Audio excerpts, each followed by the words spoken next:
Welcome back to another transformational episode of Recover Your Soul. Today we're sitting down with Dr. Vic Mantos. He is a chiropractor and he's been looking for the deeper meaning in the philosophy of how we live our life.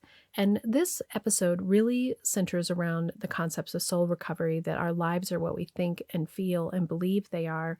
And he offers some really amazing tips on how to connect yourself in a way that really will help you be out in the world with more strength and more awareness. He's the host of a podcast called the Mindful Experiment Podcast, which I was fortunate enough to be on recently. And I know you're really going to enjoy this episode as a support to your soul recovery journey. Welcome to the Recover Your Soul podcast, a spiritual path to a happy and healthy life. My name is Reverend Rachel Harrison. I started Recover Your Soul after having profound changes in my life from my recovery of alcoholism, codependency, and control addiction. I was guided to share the tools and principles of spirituality and soul recovery to help others transform their lives as mine was transformed. For us to overcome external circumstances, we need to turn the attention to ourselves, focusing on our inner change and healing. Positive results in our lives will follow.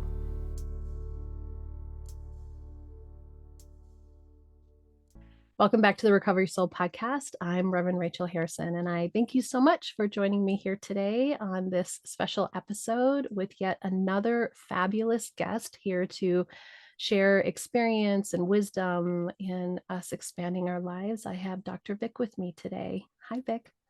Hi, thanks for having me. Yeah, I'm super excited to continue to have these amazing opportunities to speak with others who are on this, what I call soul recovery journey, this healing of our internal selves. And you have a fabulous podcast that I was listening to this morning, the Mindful Experiment podcast, which I thought was wonderful. And you're a chiropractor as well. Is that right? Yes. Excellent. So how did you get into being a spiritual seeker? And what was a little bit of your journey before we jump into your wisdom? Yeah, I mean, excuse me. I was born and raised Italian Roman Catholic, and so there's a lot of rules, a lot of things you can ask, a lot of things you can't ask. And when I got to the point, I had a lot of curiosity of I read the Bible twice in high school, freshman year, and then junior, senior year again, and a lot of great wisdom, but there was stuff that I just was like, doesn't make sense, or there was missing things. And I was just curious. And I wasn't allowed in some ways. But what happened is I went to Arizona State for a little bit, and I remember my second year, I could take Kundalini yoga, and I got credits for it. And my mom did yoga; she's a fitness and yoga instructor, and so I was like, I'm just going to do this. Little did I know that was a chiropractor teaching it, and he was one of the most world-renowned yoga instructors in Kundalini. And I was like, cool. That opened up a door to make me see things in a whole different realm. I studied Hinduism. I wanted to learn Buddhism, Zen Buddhism, a little bit of Hindu. I'm going blank here, but I studied about 6 or 8 different religions, and I was like seeking for truth, and I got bits and pieces of it, but that opened up my door, but it didn't really fully blow back open. I say back open when I was in chiropractic school, because I started to study outside of the school. I was studying energy healing and things like that. I wanted to understand the depth of healing. I wanted to the man who created chiropractic actually was a magnetic healer before he developed chiropractic, and so he did. It's similar to like Reiki. And in school, they weren't teaching us all this stuff about tone and energy, about that aspect. So I went outside to learn energy healing to understand who he was and what he did and the aspect of chiropractic. And that opened up my spiritual journey to a whole new level. It was pretty much the foundation to where I am today. That's amazing. What brought you into chiropractic? What interested you? Did that teacher from that one yoga class make you interested? No. What happened so my mom's a fitness and yoga instructor. So I always saw my mom taking supplements, juicing, exercising. She's always been in great shape. People who were around her, people who were teachers like her, they're all in great shape. And so my mind and my conditioning was exercise and nutrition is what makes you healthy.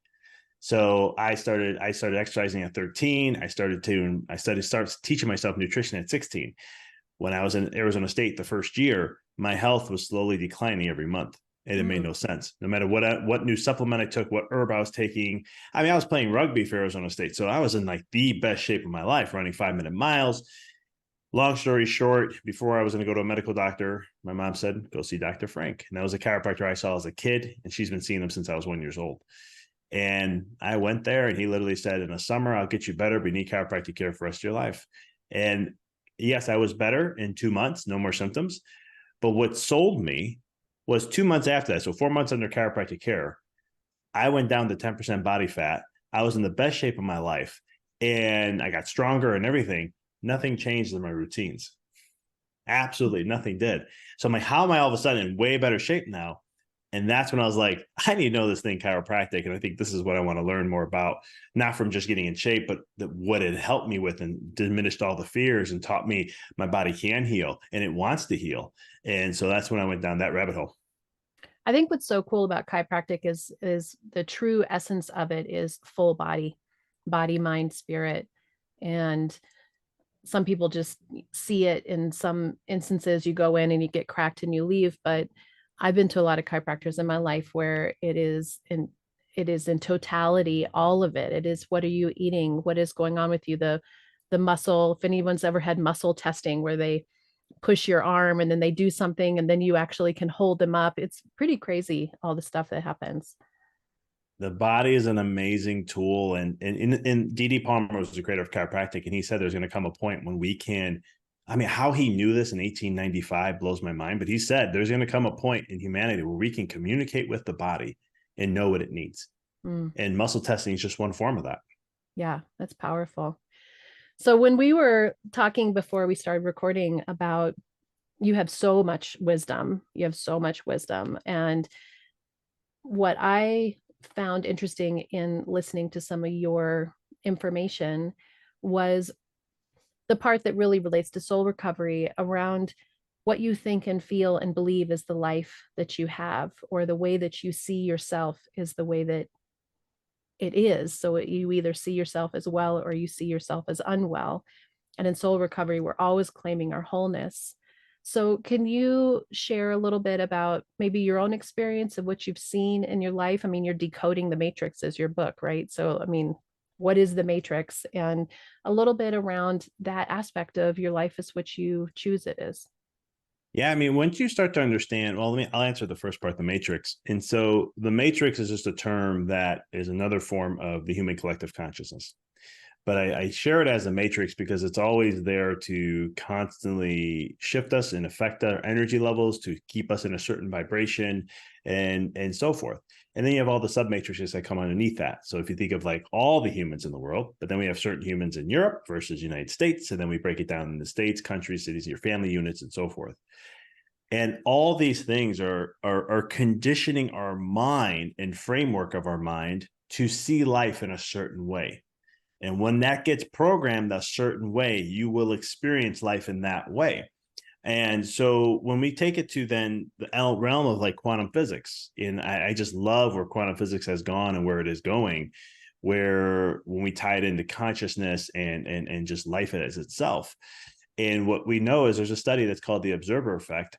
But to keep it real simple, it basically what it showed in that study is that how we see things affects and changes matter. It affects how the physical reality is playing a role on things. And they did this in the most simplest way. And what we know now, just like with muscle testing, if you don't mind me bringing this into the piece, I can have you think of a negative thought and I could test a muscle on your body and it's going to go weak. I can have you think of a positive thought and I could test the muscle on your body and it's going to go strong. And so understanding how we play, when you understand that how we see something is what it's going to be, and you have to have belief behind it and all these other things, that's going to then all of a sudden change our experience. So if you believe that you're not healthy, if you believe that I'm not successful, if I'm not smart enough, or I'm not good enough, well, life is going to have to bring that to you because you are the creator of your life. You choose. You choose experiences and whatnot. So if you believe something, the universe is going to say, well, your wish is my command. I have to bring this to you to show this to you until you get sick and tired of what you've been seeing. And then what the universe is going to try to do is always going to have you look back towards you. And a lot of times in life, and I've seen this as a chiropractor, I've seen this as a coach, life, if you don't make the changes in life, life's going to make you change because it wants you to get to an experience that's going to help you.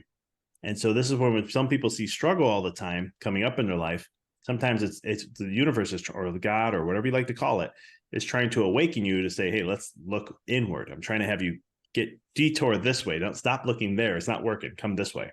Right. The turning the attention within. I I have seen this so profoundly in my own life. And I love that you talk about how it actually can change matter.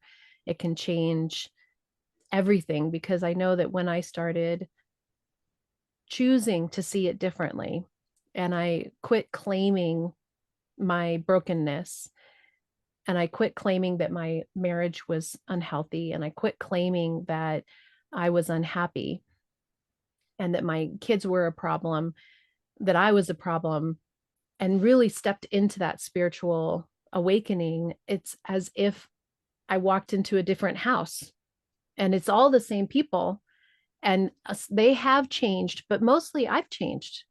Mostly I've changed. And that's the profound piece that we can continue to be in life where it's complicated, but we can be in it in a new way. And I think sometimes to your speaking about the universe is bringing us, some people think that the universe is bringing us like as a smack in the butt, like we're a bad child versus an opportunity to grow and to shift and to expand. What are your thoughts on that? 100%. I always tell this to a lot of my clients where they're going through struggles. And I always say the universe, well, two things. One, the universe always brings what you need first before you get what you want. Right. When the law of attraction came out with The Secret, it was all like, oh, your thoughts are just going to do this and your feelings. And those things all work. Trust me, I can back it up with a lot of science. But you're always going to have to get what you need. And sometimes you have to go through maybe quote unquote a struggle, which I like to call a challenge. You may get whatever is going to come because again, it's stuff that you have to work through. And the universe will bring stuff like this to you to help you get more clear on what you really want. And I always say that it's always going to be clarity. When we go through something that's a challenge, it's just we're not crystal clear enough yet with it, of whatever it is we're desiring, what we want with our life. Sometimes we say something and usually it's really more the matrix talking than us. Sometimes let's say business. I'll use this as an example. When we say, oh, when I talk to someone, I just want to have a lot of money. I want to have this. I want to have the time. I want to have the freedom. And I'm not saying it's a common thing. And I'll look and I'll say, what is it what's success to you? What do you really want? What is it? That's great, but I want to hear more specifics because it just sounds very superficial, energetically speaking. And sometimes it takes them a while to get through it all. And then when they get to that substance, then I'm like, yes, this is what it is. But sometimes they have to go through trials and tribulations to get really crystal clear and saying, okay, now I know what I really want, because you have to go through what you don't want to know what you really want. I love that you're saying that because some of the people that I work with, that's one of their dilemmas, one of their parts of themselves is learning how to listen to what that voice is. What is the voice of love and what is the voice of fear? And sometimes you think that it's the direction that's giving you a lead to your next move, but really it's the matrix, really it's the fear consciousness that is in, and they're asking, how do I know the difference? How do I know which voice it is? How do I understand the clarity? Yeah, this is something that I love teaching because we're so much in our minds, right? And we get like, is this or is it that? Is it this or is this? You will always lose when you go to the mind, because the mind has so many different, your subconscious mind, your programs that are built in there. Let's say a limiting belief like low self-worth or something that evolves and has so many, it's so much smarter than us. It's so much more, it knows how to pull on our emotional strings and get us to trick us in some ways. But you do have something within you that's the truth. It can pick out things. It'll know when you're in alignment with your soul. It'll know all that, and that's your feelings. It's intuition, and it's not feeling like you think of something and go, "Ooh, that's really good." I get excited. It's a deeper sense, Mhm. and I tell my clients this, and I tell a lot of people that when you're going to this realm, it's really simple. We've all had this feeling. Whenever you had been excited about something that you were just like, got really excited like a kid, it creates bubble, it might be butterflies in your stomach. For me, it happens right between my chest and my stomach area where I'll get this like really warm fuzzy little feeling, but it has a depth to it. And I'll be like, okay, whatever I'm thinking, whatever I'm doing, I don't know what, but this is leading me this way, and I know I got to go that way. But if you ever feel not joy or bliss or having that calm or centeredness, these are the four emotions I usually talk about. Um, that is the mind that is creating a sin, in the sense of, when I use that word sin, I mean missing the mark from the term from archery, because you're away from your soul. You're missing the mark of what your soul purpose is, or your soul alignment is, and so forth. And when you have alignment in that, positive feelings come. So you have a thought that aligns with that, positive feelings will come in. And you can decipher away then from that. Because if you feel like, for me, I'll just share personally, where sometimes I'll get anxious. And so my mind loves to run and play a chess game. If this happens and this happens and this happens and that happens, if I do this, then this can go here. And what if happens if it goes here? And it's just who I am. But at the same token, sometimes I don't get the mind chatter. This is how my mind likes to play games on me. I won't get a mind chatter with it, but I'll have like this urgency. I got to take action, which is another form. And again, this is something I've learned about myself. I'm like, well, I just have to take action. My wife would be like, why do you have to take action? I don't know. I just feel like we need to do this or this. And she'd be like, but why? You seem to, I could tell your energy is a little revved. And she goes, normally when you're saying we need to take action, you talk slower, Mm. you're calmer, you're sitting back, you're not leaning forward. And all these little cues that she picks on, but she's known me now for 10 years. We've been together for 10 years. And so it's one of those things that these are little cues, because the body never lies. So I'm Right. And sharing a that's, couple different. Oh, go ahead. and I was going to say, and that's what the foundation of soul recovery is, learning that we don't have control of anything outside of ourselves. And that's control, that I've got to do something about this. I'm in the mind. I got to fix it. I got to make it happen, which doesn't mean we don't show up in action. But the action, the energy underneath the action is really where the power lies. 100%. And it's one of those things where when you feel like, and I have this with clients where they're like, okay, I need to do all these things. And I'm like, why do you have to do all these things? Because I just feel like I need to do this, this, and this. And I'm like, and they'll tell me something that happened in the business. And I'd be like, you're reacting, you're not responding. Mm-hmm. Right. And this is where what you're kind of sharing about, that when we react, we give away our power and that energy, right? The energy behind everything we do. We're reacting, and that never is going to serve you. That always puts you deeper in a hole. When we can just sit with it all and then respond to it, right? If something happens, you lost a client, or if you're in coaching or whatever, or if it's whatever it may be, then you take a sip and go, okay, that's fine. Let me sit with that for a little bit. It's uncomfortable. I don't like it. There's thoughts going on in my head. This is happening here. I'm nervous about some things. That's okay. Just sit with it. Sit with it, calm it. There's tools I usually recommend, but then you can come from a different energy place, more centered and more calm and grounded. And then you can go, okay, now this is how I'm going to go with this. And you're more in a calmer state. And that usually will yield higher results. And also, it's a brain thing, because when we react, we're going to the reptilian brain, which is all survival. And you're just going to take the first quickest short-term thing, which is going to sacrifice long-term results. And instead, when we get a lot calmer, we can rise up to higher consciousness levels in the brain, which can help serve us a lot better and help serve what's going to align more for us and work for us. I love that you're sharing that, because when I really learned that our foundational, I use the terminology of computers too in my work, that we have our under program that's running everything. And then, above are the programs that we want to be working. And sometimes they're not responding. And you're like, why is this not responding? And underneath is really our subconscious that's running our programs with our beliefs and our patterns. And that reptilian brain that comes from what happened to us when we were young, that created whether life is safe or unsafe.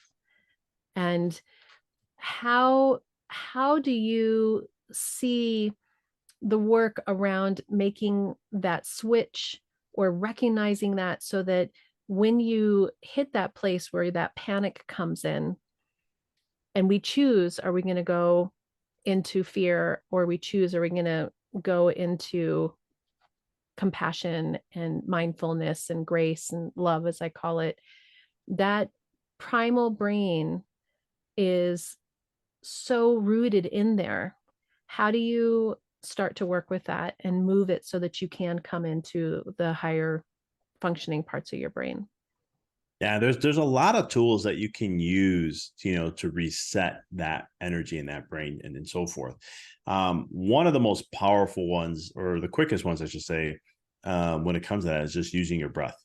It's amazing how much we don't utilize our breath to realize I mean, Eastern philosophies, they all understand breath is life. How we breathe is how you live. And in Western, we're starting to now, which is great. And a lot of movement's been happening the last 5 to 7 years on this. But it's one of the things where you have a part of your brain, it's right in the midbrain area. That's just these clustered of neurons. And what they do is they monitor your breath, and it's called the breath pacemaker.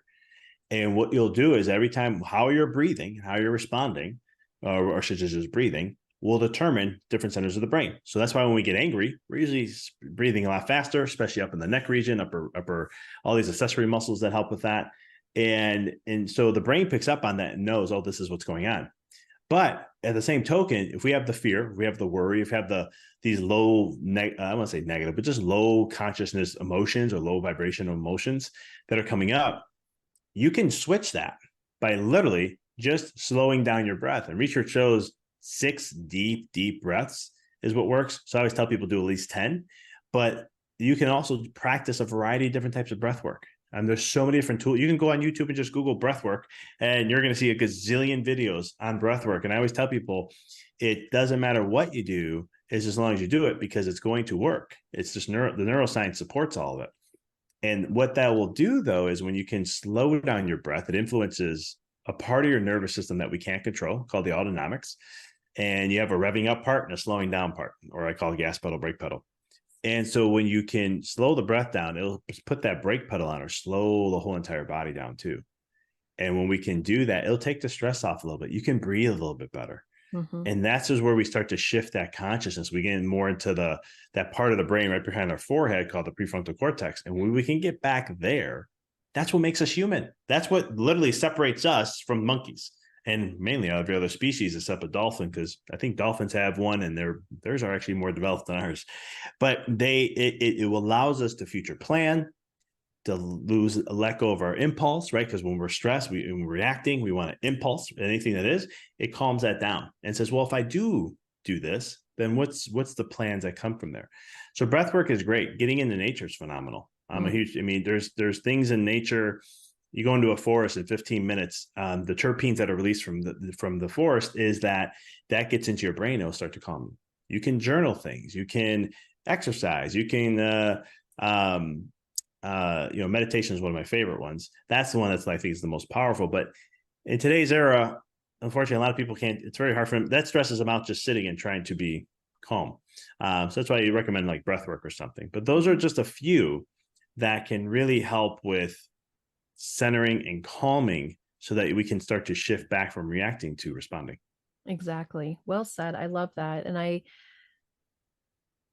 love that there's really just these easy things. I open every thing that I do with a prayer. We opened this with a short meditation, and they're just tiny, but it literally sets the intention. It allows us to connect. And so I find that if I'm going to walk into a difficult situation, I do it for everything. But if I know that my life is complicated, or I know that I'm feeling stressed, and just to set that intention and take those couple minutes before you come into something, it changes everything. It changes how you see it, which goes back to what we talked about in the beginning, that we are creating the way that our life works by how we interact with it, how we show up.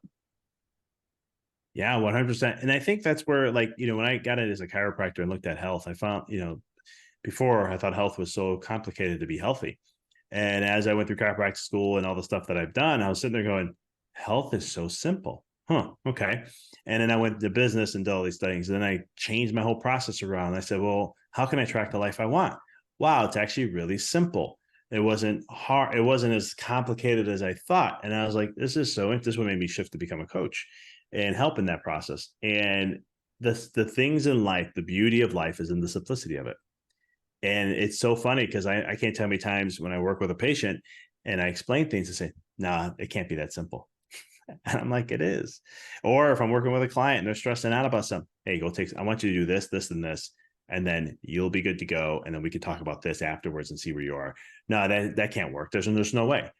And then I've had this happen to me too when I was not fully into the stuff, where I'd be stressing about something and this and that. And I have a friend who is she's a psychic medium, and she would be like, just breathe, honey, just breathe. She's like, you'll be fine, just breathe, you'll see things different once you start breathing. And I'd be like, I don't need to breathe right now, I just need to. And then of course I'm stuck on the problem, Right. right? How you see it, all these things align. And then once you're able to, like I said, do something like that, the simple thing of just breathing, then I'd be like, huh, okay, maybe it's not that bad. Hmm. You know, I don't have all the answers right now, but I know right now this is what I need to control, is just where I'm at right now.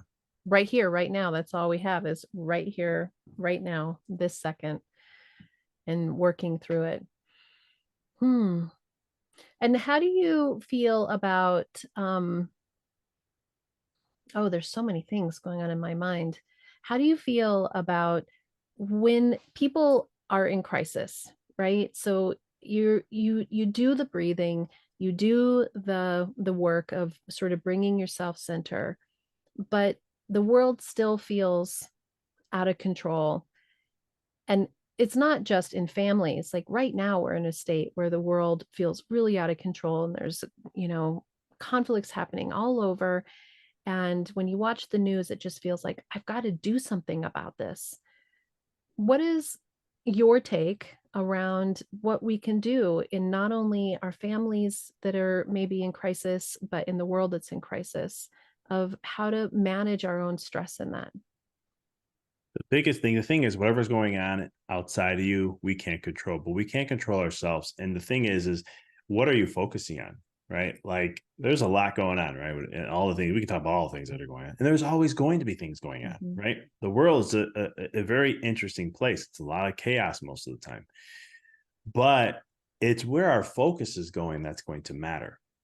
And what is it that you want to envision for your life? And that's going to play a bigger role. Like when we look at, let's take it back to the pandemic, and when everything was starting and shutdowns and lockdowns and all that were going on, 6 months in, everyone was talking about how small businesses are getting killed, all these things are going on. But yet billionaires made what, 65% growth net worth at that time. And some people say, well, it could be XYZ. Okay, fine. The most millionaires ever made in the United States was during the Great Depression. The most millionaires ever that came out of that were the Great Depression. Why am I bringing this up? What does this matter? Again, it's the focus and energy of those individuals who became successful, is because they didn't accept for what things were. They wanted to see things in a different way. They saw their life in a different way. They envisioned it in a different way. They saw what you want to focus on, because again, what you see is what becomes. How you see something is what it's going to be.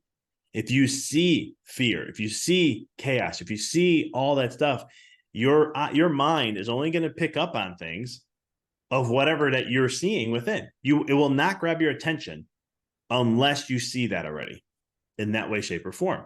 And this is in the brain, is something called the reticular activating system. That's what it's designed to do. It filters out all information except what you deem valuable. Right. Mm. So again, remember, everything in life is there to serve you. So if you start to go, oh, I'm worried about this. Oh my God, look at this going on here in the world. I love, look at this happening here and look at this happening there. You have something within that you believe the world is hostile, or you're looking at chaos, or you're looking for a reason for XYZ, or there's so many things we can go down that path. But it's a way to say, maybe I need to shift my focus a little bit. Because like everything that goes on in the world, like my wife will bring stuff up to me and she's like, did you hear about what happened here? I said, I didn't know what was going on. But I said, man, it's okay. I'm going to send my love and prayer and healing light to that. But I'm going to keep my energy where I want to keep it at, and see what I want to create. What I can control is my energy. But here's what's important about that. The more that we don't buy into fear, the more we don't let negative low vibrations take over us, the less we react, and the more we respond and stay centered, we are emitting an energy field around us. Right? We know that the heart does this. There's a ton of research on this already has proven this. That's why heart rate variability now is very cool of a technology to use for many different things. We emit a field. The heart creates it. Some people call it the torus field. Some people call it an aura. There's many different disciplines. They'll call it different names. Some science calls it a biophotonic field. At the end of the day, we're emitting this. So when they say that whatever you're emitting out creates a ripple effect Mhm. around others. And so if you can center your energy and focus more on a higher vibration. What ends up happening, here's the power behind this. You become an emitting field around the people around you. Not that you're going to force to do that, because there's no force with energy. It's just, it allows to give an opportunity, but you liberate others to have the same thing, to give them an opportunity to do that. And it becomes easier. You've all experienced this in life. You've been around somebody that you talk to, and it's just like, holy cow, maybe it's a speaker or someone you enjoy being around. It's that energy, or it's a person in your life that every time you're around them, they make you laugh. I mean, we all had a person like that in our life. I know someone I'm thinking about right now. Like, they can just say something, I start laughing. And it might not even be funny. It's just the energy that they emit. Right. And so the thing I'm trying to share about that is, you start to emit that energy, it becomes a ripple effect. And maybe only one person picks up on it and starts to think the same way or feel the same way about something. Now they start to emit. As we continue to do that, now all of a sudden we're creating a different energy field that shifts all that. And if we can all do that, then the chaos doesn't become chaos anymore. It will wind itself away, because energy is energy. Remember, all things start from the energy field before it gets to, or non-physical. And it all starts there before it becomes physical. So if we can focus on our energy, this is how powerful we are, because we can influence now every single thing that happens in the world. So yeah, we can't control what's happening in the world, but yet we can from a micro level. I love that. I resonate and believe that so strongly. And just this morning when I was doing my meditation, sending that love and light and energy works in the sense that we may not see it. It may not mean that leaders come together the next day and shake hands and say, never mind. But there, if we truly can feel the oneness of all of us, my being positive and holding wholeness for all of us brings that light and vibration to everyone. And so it doesn't mean that maybe right here in this situation, you see, you're not pushing for that change. It's bigger than that. It's deeper than that. And ultimately, in the end, how we choose to feel about it and see it is our experience. And we're here for our own experience, for our own awakening. So it's so powerful. And I loved this conversation, because it's always fun to talk to people who align with this spiritual journey that isn't about a dogma. It's not about pushing something on somebody. It's really an opening of our hearts and allowing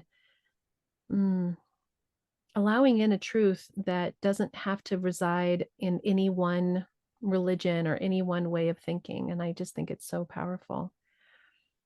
Tell us a little Uh, bit about Dr. Vic and how people can find you and listen to your podcast and read your book and become part of your community. yeah, the easiest thing is my website's my hub. So empoweryourreality.com. Podcast is on there, books are on there, classes. If you want to connect with me on social media, it's on the bottom left of the website. I'm sharing stuff all the time. So that's the way to get into my ecosystem and get to know more about me and all the fun jazz of what I bring to the table. Yeah, and I look forward to sharing with your community as well. And I am just so excited to continue to meet people we're sharing this light and allowing people to see things a different way and find their own happiness. Thank you so much. No, thanks for having me, and keep up the amazing work you're doing. Thank you. Until next time, namaste. If you're ready for soul recovery, as a spiritual coach, I can support your healing to help make real changes that will bring you a life of peace, happiness, connection, and abundance. You can also work in smaller groups by taking a deep dive in a Zoom workshop or with me in person at a retreat or an event. Join others on the soul recovery path once a month for the free Zoom support group or daily on the private Facebook page. Visit the website recoveryoursoul.net to book coaching sessions with me or find all the information you need about soul recovery, dates that are coming up, and how to register for those groups and workshops. To support the podcast and the community, check the links in the show notes to make a small monthly donation or a one-time donation of your choice that will make a huge impact to support this community and the soul recovery mission. Thank you for listening to this episode of the Recover Your Soul podcast and being part of this amazing and growing community. If you loved this episode and you want even more, there is a bonus episode with even more content every Friday. This is by subscription. You can access that by being a Patreon member, and there's 3 tiers of giving of your choice, or an Apple Podcast subscriber. Once you have subscribed, you have access to a whole back catalog of episodes as well. If you go to the website, recoveryoursoul.net, and I would love for you to subscribe to email updates so that you can keep posted with everything that's going on, different events, what dates are coming up, any reminders. There's only a couple emails each month. I hope you'll follow Recover Your Soul on social media. You can find us on YouTube, Instagram, Facebook, the private Facebook community page, TikTok, and if you want guided meditations, look for Reverend Rachel Harrison on Insight Timer. I really encourage you to take advantage of the one-on-one coaching. This is a unique, intuitive connection between the two of us. There are 9 steps to soul recovery, and I do use those 9 steps to loosely guide us through whatever your coaching that you need. But really, it's about creating a way for you to feel comfortable around your healing of your past, looking at the situations in your life. What are the patterns? What are the beliefs that are holding you back? Breaking free from those patterns, breaking free from those beliefs, letting go of control, letting go of the people around you, and taking your power back. Discovering who you are and who you want to be in the world, and how I can support you to do this. And also, you're sharing this podcast with your friends, putting 5 stars, leaving reviews, really sharing this with others is growing the community. Thank you for being part of this community. Thank you for supporting Recover Your Soul. And I know that together we can do the work that will recover your soul.